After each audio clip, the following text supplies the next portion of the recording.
మనం introduction to C sharp చూసినట్లయితే C ash అనే సింబల్ తోటి ఈ యొక్క లాంగ్వేజ్ని మనం గుర్తిస్తాం. దాన్నే మనం సి షార్ప్ అని కంప్లీట్గా చెప్పుకోవచ్చు.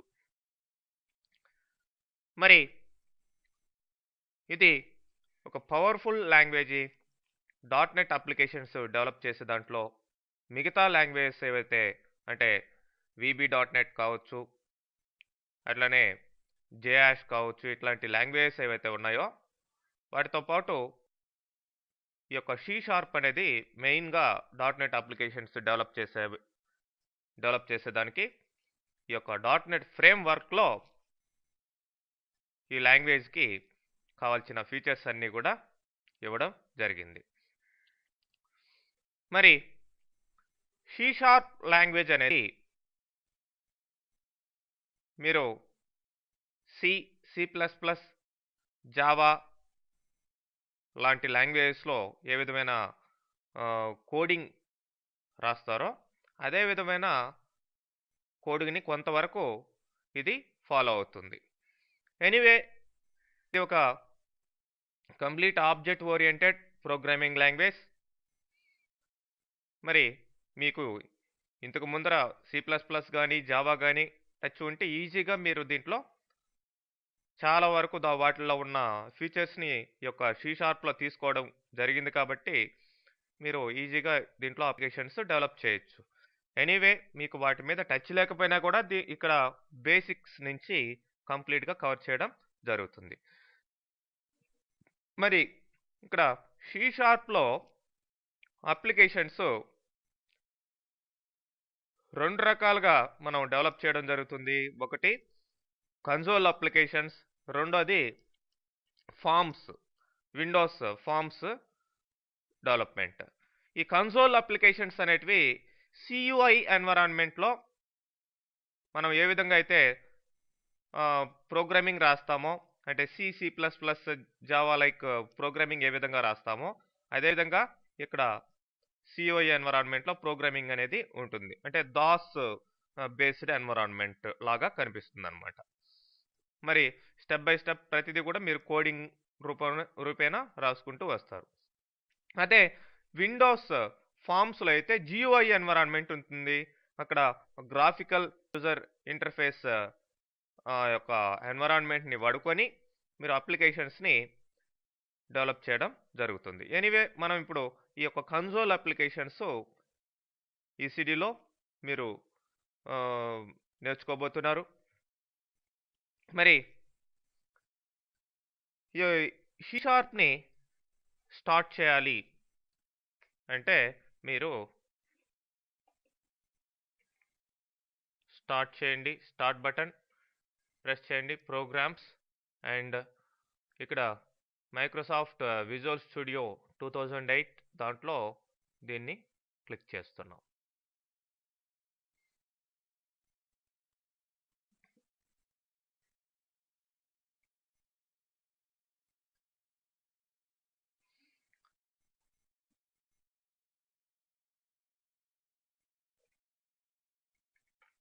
సో ఈ ఎన్విరాన్మెంట్ ఇక్కడ రావడం జరుగుతుందండి. స్టార్ట్ పేజ్ అని వచ్చింది. సో రీసెంట్ ప్రాజెక్ట్స్ అట్లనే ఈ హెల్ప్కి సంబంధించిన ఇది ఉంటుంది. ఇప్పుడు మీరు ఒక సి షార్ప్ అప్లికేషన్ డెవలప్ చేయాలి అంటే ఫైల్లోకి వెళ్ళండి, న్యూ ప్రాజెక్ట్ తీసుకోండి. మరి ఇక్కడ విజువల్ బేసిక్తో పాటు అంటే ప్రీవియస్గా మనం విజువల్ బేసిక్ అప్లికేషన్స్లో యూజ్ చేస్తున్నాం కాబట్టి అదర్ లాంగ్వేజెస్ కింద మీకు విజువల్ సి షార్ప్ అనేది రావడం జరుగుతుంది. మరి ఇందులో మనం ఏ టైప్ ఆఫ్ టెంప్లెట్ని తీసుకోవాలి అంటే మనం డెవలప్ చేయబోయే project A type of project? Console applications. Okay, మరి ఈ యొక్క కన్సోల్ అప్లికేషన్స్ సెలెక్ట్ చేసిన తర్వాత ఇక్కడ నేమ్ అడుగుతుంది, ఆ యొక్క ప్రాజెక్ట్ నేమ్ అనమాట. నేను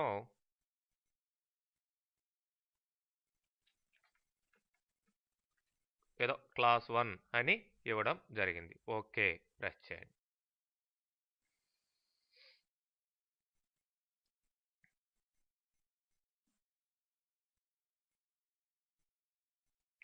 సో చూడండి, program.cs మన యొక్క C# అప్లికేషన్స్కి ఎక్స్టెన్షన్ సిఎస్ అనేది ఉంటుంది.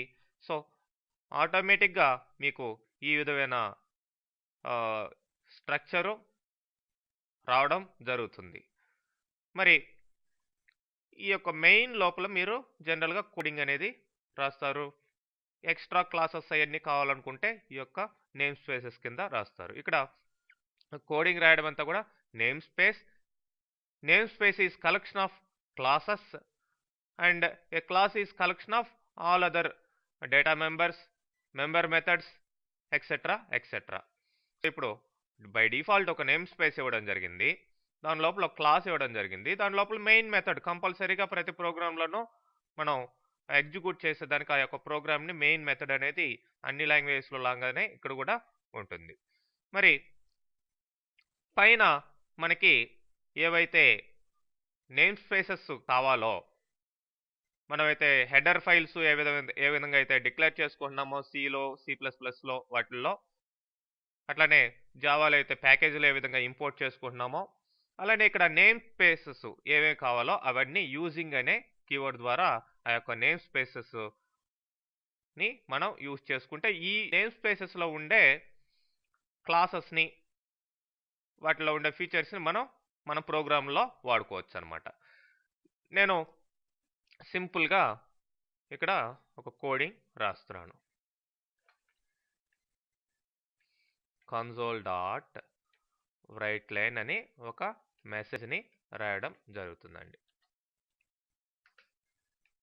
కన్సోల్ అనే క్లాస్ కింద writeLine అనే మెథడ్ ఉంది. దాంట్లో hello world how are you అని ఒక మెసేజ్ ఇవ్వడం జరిగింది.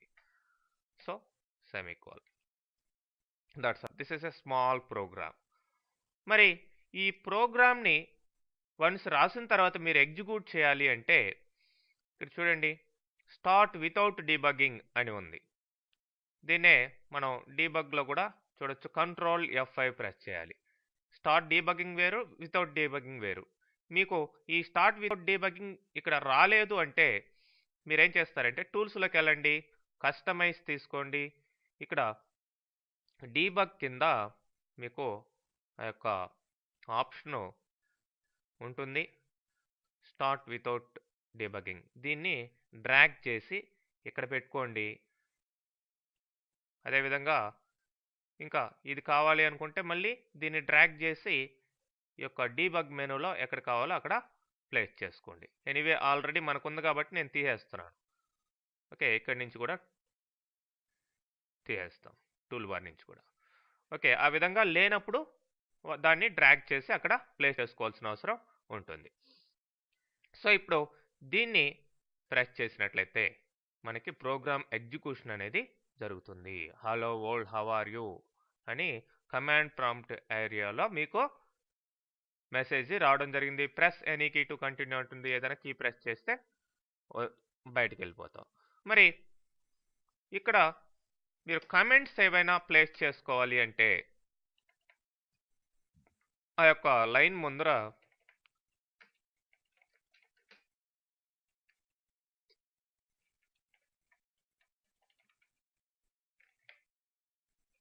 ఇట్లా డబుల్ స్లాష్ ఇచ్చినట్లయితే కమెంట్గా మనం దాన్ని చెప్పుకోవచ్చు. ఓకే,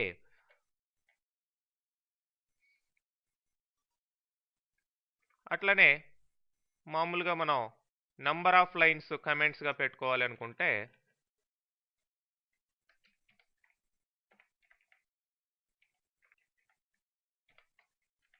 ఈ విధమైన విధానాన్ని మనం సిలో C++లో వీటిల్లో ఎట్లయితే వాడుతున్నామో అదే విధంగా ఇక్కడ కూడా పెట్టుకోవచ్చు.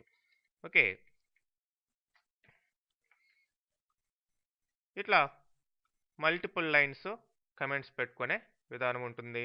సింగిల్ లైన్ అయితే దాని ముందర ఇట్లా ఇచ్చేస్తే సరిపోతుంది. ఓకే, ఎనీవే ఇప్పుడు మీకు ఈ యొక్క ప్రాజెక్ట్ని సేవ్ చేయాల్సిన అవసరం, ఈ యొక్క ఫైల్స్ని సేవ్ చేయాల్సిన అవసరం వచ్చినప్పుడు ఇక్కడ సేవ్ కంట్రోల్ S ప్రెస్ చేసినట్లయితే ప్రోగ్రామ్ అది సేవ్ అయింది. అట్లానే అన్నీ సేవ్ చేయాలనుకోండి సేవ్ ఆల్ అని ఇవ్వండి. ఇక్కడ సొల్యూషన్ వస్తుంది. సొల్యూషన్ నేమ్ ఏంటి అనేది, a solution is collection of different kinds of projects అనమాట. మరి ఇక్కడ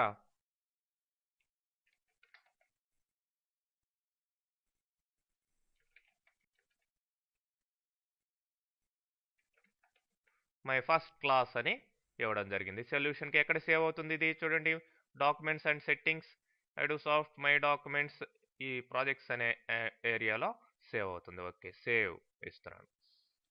మరి మీరు ఈ యొక్క కరెంట్లీ ఓపెన్ ప్రాజెక్ట్స్ ఏవైతే ఉన్నాయో వాటిలన్నిటిని చూసుకోవాలనుకుంటే మీకు సొల్యూషన్ ఎక్స్ప్లోరర్లోకి వెళ్ళాల్సిన అవసరం ఉంటుంది. సొల్యూషన్ ఎక్స్ప్లోరర్ Ctrl+Alt+L ప్రెస్ చేసినా కానీ వస్తుంది. ఇదండి. ఓకే, అయితే ఇప్పుడు ఈ సొల్యూషన్లోకి మీరు కొత్త ప్రాజెక్ట్స్ని కూడా యాడ్ చేసుకోవచ్చు. న్యూ ప్రాజెక్ట్ అని కాకుండా యాడ్ న్యూ ప్రాజెక్ట్. ఓకే, ఇప్పుడు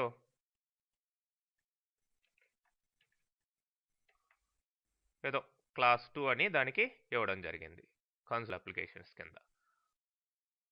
ఇది లొకేషన్ ఎక్కడ సేవ్ అవుతుంది, మై ఫస్ట్ క్లాస్ అనే దాని కిందనే ఇవ్వడం జరిగింది. ఓకే, చూడండి ఇప్పుడు solution name is my first class, దాని కింద క్లాస్ 1 క్లాస్ 2 ఇట్లా ప్రాజెక్ట్స్ క్రియేట్ అయినాయి. మరి వన్స్ అగైన్ సేవ్ ఆల్ అంటున్నాను. ఓకే, ఎనీవే సేవ్ అయిపోయినాయి. ఇప్పుడు ఈ ఎక్కడ సేవ్ అయి ఉన్నాయి అనేది మనం చూసినట్లయితే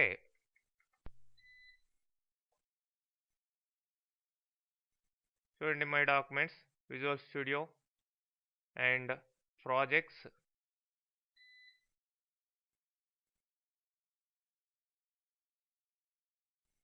మై ఫస్ట్ క్లాస్ అనే సొల్యూషన్ ఒక డైరెక్టరీగా క్రియేట్ అయింది. దాని కింద 2 సబ్ డైరెక్టరీస్ క్రియేట్ అయినాయి. ఒక్కొక్క ప్రాజెక్ట్ ఒక్కొక్క సబ్ డైరెక్టరీ క్రియేట్ అయింది. వాటి కింద మీకు కావాల్సిన ఫైల్స్, ఈ యొక్క ప్రోగ్రామ్ ఫైల్స్ అయితే ఇవన్నీ కూడా ఉన్నాయండి. ఈ విధంగా మీరు ఈ యొక్క లొకేషన్ని గుర్తించవచ్చు. మరి ఇప్పుడు ఇది ఎగ్జిక్యూట్ అవుతుంది. ఈ రెండోది ఎగ్జిక్యూట్ కావాలనుకుంటే దీనికి సంబంధించిన సెట్ యాజ్ స్టార్ట్అప్ ప్రాజెక్ట్ అనేది ఇస్తే ఇది ఎగ్జిక్యూట్ అవుతుంది అనమాట మనం రన్ చేసినప్పుడు. ఓకే, అంటే ఇక్కడ బ్రైట్నెస్ కూడా మీకు తెలుస్తుంది. ఇప్పుడు నేను first the set as startup ప్రాజెక్ట్గా పెట్టేస్తున్నాను. ఓకే, అంటే ఇప్పుడు ఎగ్జిక్యూట్ చేస్తే ఫస్ట్ క్లాస్ 1 అనే ప్రాజెక్టే ఎగ్జిక్యూట్ అవుతుంది. ఓకే, ఇంకా మనం